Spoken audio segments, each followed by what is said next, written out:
ঘরে একটা দুষ্টু বিচ্ছু রয়েছে, দেখেছো কি অবস্থা করেছে সবগুলোর। মানে সারা দিন যেন শুধু ওর এগুলোই কাজ। বুঝতেই পারছো কার কথা বলছি। এই যে ঝুড়ি থেকে যত বাসন সব নিয়ে খেলা করছে।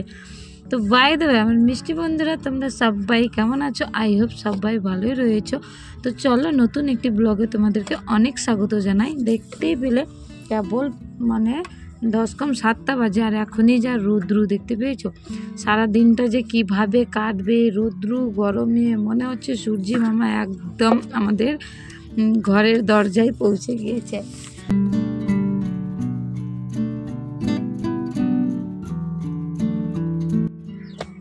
সকাল সকাল ঘুম থেকে উঠে কাজ শুরু করে দিয়েছি, কেননা যা রৌদ্রু গরম পরে আমার একটুকু কাজ করতে ইচ্ছে করে না গরমের মধ্যে। আর বুঝতেই পারছো আমি পাপাও বিরক্ত করে। এই যে সকালে উঠে এই সবজিগুলো কেটে নিয়েছিলাম, পটল আলু পনির আর সয়াবিন দিয়ে রান্না করব, ভেন্ডি আলু ভাজা। আর এখানে এই যে পটলের খোসা আলুর খোসা রয়েছে, এগুলো পকোড়া ভাজবো। আর আজকের ব্রেকফাস্ট এই যে কলা চা আর এই যে চালের আটার রুটি। তো কালকে দুধ আর মুড়ি খেয়েছি, প্রতিদিন একটা জিনিস খেতেও ভালো লাগে না। আর কি বলো তো, আমার মেয়েও আবার চাউমিন এইসব খেতে পছন্দ করে না ঠিকঠাক। তো এই যে পকোড়া ভাজা হয়ে গেল। অনেকেই তোমরা হয়তো বলবে যে পটল আলুর খোসার কি পকোড়া বানানো যায়?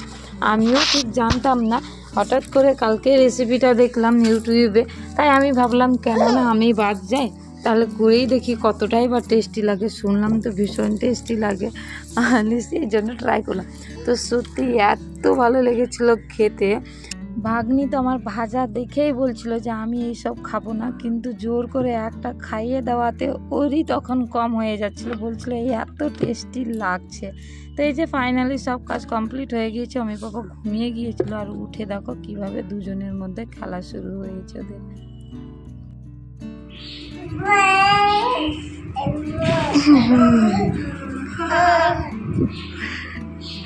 দাও না, কাছে দাও, মাথাটা কি করে তোমার দেখো, দেখো না, ধরো কাছে যাও, আরে কাছে যাও না, মাথা ব্যথা হবে।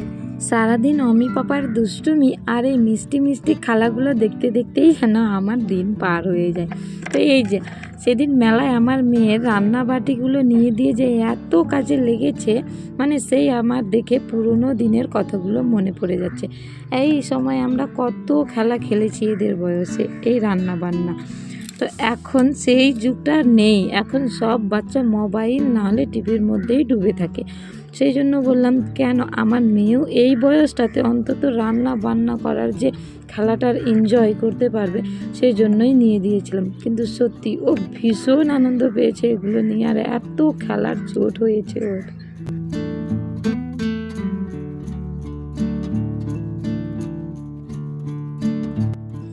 ফাইনালি এই যে দুপুর প্রায় 1টা এখন বাজে, 3 দিদি মিলে বের হয়েছি ভোট দেওয়ার জন্য। কারণ সকালে এত ভিড় ছিল, সেই জন্য আর যাইনি। কারণ যারা গিয়েছিল তারা বললো প্রচণ্ড ভিড়, এখন তোমরা আর কেউ এসো না। তো সেই জন্য আমরা এই যে দুপুর এত রৌদ্রুতে যাচ্ছি। আর আজকের দিনে কি বলো তো, নিজেদের মধ্যে একটু গর্ববোধও মনে হয়, কারণ আমরাও দেশের একজন নাগরিক, যে আমরাও কাউকে নির্বাচন করার দায়িত্ব আমাদের রয়েছে। আমরা নিজের দায়িত্ব মতো, নিজের অধিকার মতো সেটা আমরা দিতে পারবো। তো সত্যি এই যে ফাইনালি তাড়াতাড়ি আমাদের ভোট দেওয়া হয়ে গিয়েছে।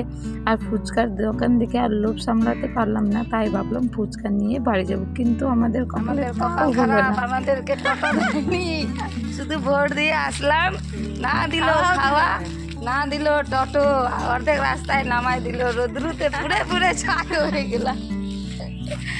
কপাল খারাপ খারাপ বললাম। অ্যাকচুয়ালি হয়েছে কি, ওই ফুচকার দোকানে প্রচণ্ড ভিড় ছিল, আর টক জলও শেষ হয়ে গিয়েছিল।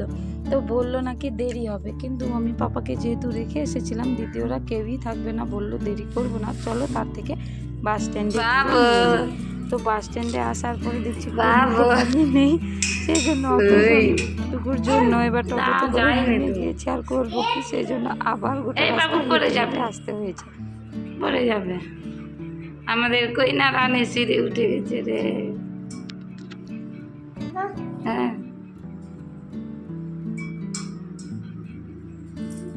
ভোট দিয়ে ফিরে আসার পর সবাই মিলে ডাইনিংয়ে বসে বসে খেলছিলাম। তো তখনই ভূত চাপলো যে অমি পাপাকে একটু সাজিয়ে দিই। তো সাজিয়ে দেওয়াতে যে ও এত আনন্দ পেয়েছিল, মাথার ঘুমটা কিছুতেই নামাচ্ছিল না। আর বিকেলবেলা এই যে আমার মেয়ের ভূত চেপেছে মাথায়, ও কিছুতেই কথা শুনবে না। মানে রান্নাবাটি নিয়ে দিয়েছি ঠিকই, কিন্তু তার মধ্যে ছিল না উনুন, রান্না করবে কিসে। তো সেই জন্য আমাকে ধরে বেঁধে নিয়ে এসেছে, আমাকে একটা মাটির উনুন বানিয়ে দাও আর দাও।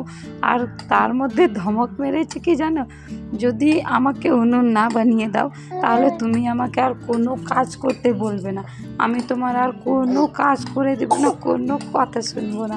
শেষমেশ তখন আর আবদার রাখার জন্য এই যে চলে এসেছি ওর উনুন বানিয়ে দেওয়ার জন্য। তো ছোট্ট করে বানিয়ে দিয়েছিলাম উনুনটা, কিন্তু কি বলতো, রৌদ্রুতে একটু ফেটেও গিয়েছিল পরের দিন, এত রৌদ্রু আর সারাদিন রৌদ্রুর মধ্যে রেখে দিয়েছিল, তো উনুনটা ফেটে গিয়েছে। বাচ্চার আবদার বুঝতেই পারছো, মানতেই হবে, কারণ ওদের ভালো লাগা মন্দ লাগা তো সম্পূর্ণটা সেই বাবা মাকে ঘিরেই। তো এর মধ্যেই ওদের কথাগুলোও শুনতে হয় আর কি। তো তারপরে যে বিকেলবেলা অমি পাপার দুষ্টুমিটা দেখো, ও প্রচণ্ড ধুলোয় খেলতে চায়, প্রচণ্ড শুধু ধুলোয় খেলতে চায়। আর এখন ওকে নিয়ে যেহেতু ভয়েস দিচ্ছি, তোমরা একটু হলেও মানিয়ে নিও, বুঝতেই পারছো।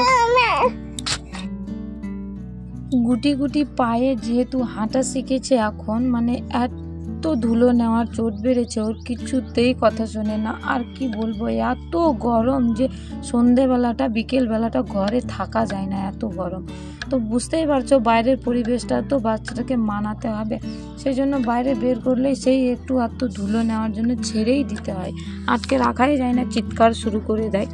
তো তারপরে যে সন্ধেবেলা ফুচকা ভাজছি, কারণ ওই যে দিনের ফুচকা পাইনি খাওয়ার জন্য, তো দাদাকে ফোন করাতে দিদি বলেছিল যে ফুচকা আনার জন্য, তো আমাদের জন্য এনে দিয়েছে।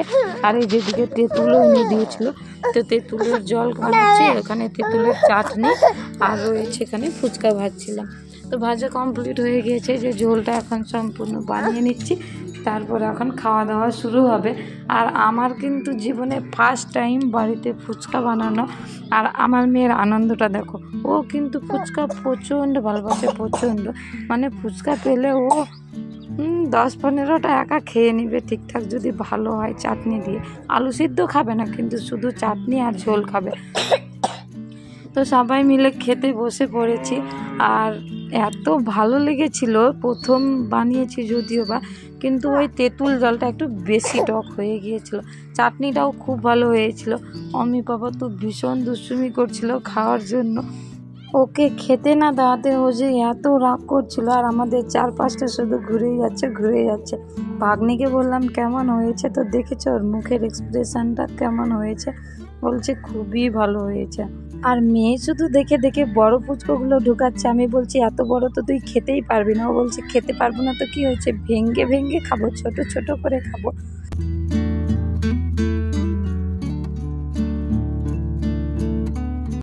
এটা হলো পরের দিন সকালের ভিডিও। সকাল বলতে প্রায় 9টা থেকে শুরু করেছিলাম ভিডিওটা, কিন্তু কন্টিনিউ যদিও বা পুরো করিনি।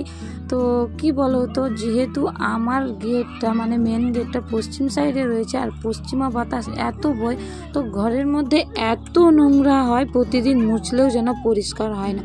তো শুরু করেছিলাম সেই জন্য পরিষ্কার করার ভিডিও দিয়ে, যে এটা আলাদা একটা ব্লগ করব, কিন্তু হয়নি। এই সময়ই তোমাদের দাদাভাই ফোন করেছিল, তো ওর সঙ্গে কথা বলতে বলতে অনেকটা টাইম কেটে গিয়েছিল। আর এত রৌদ্রু, মানে মুখ চোখ জ্বলে যাচ্ছে সেই ধরনের। তো সেই জন্য অ্যালোভেরা জেলটা দেখতে পেলাম, ভাবলাম লাগিয়ে নিয়ে কাজ শুরু করি। এই যে দেখতেই পেলে 9টা 10 বাজে এখন। তো সেই জন্য এই সময় ওই অ্যালোভেরা জেল লাগিয়ে কাজ শুরু করেছিলাম। আর মেয়ে তো স্কুল চলে গিয়েছে, অমি পাপা ঘুমোচ্ছে, ভাগ্নি গেছে পড়তে, ভাগ্নি নিয়ে গেছে মেয়েকে। তো আমি জানি যে প্রতিদিনের মতো আজকেও ভাগ্নি হয়তো মেয়েকে নিয়ে আসবে একবারে স্কুল থেকে।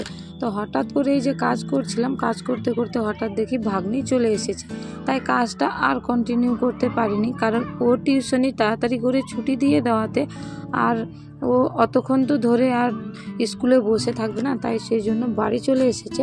তো ভাবলাম তাহলে যেহেতু ও বাড়ি চলে এসেছে এই রোদ্রুর মধ্যে আবার যাবে ও, তাই আমাকেই যেতে হবে, সেই জন্য আর কাজটা কন্টিনিউ করা হয়নি।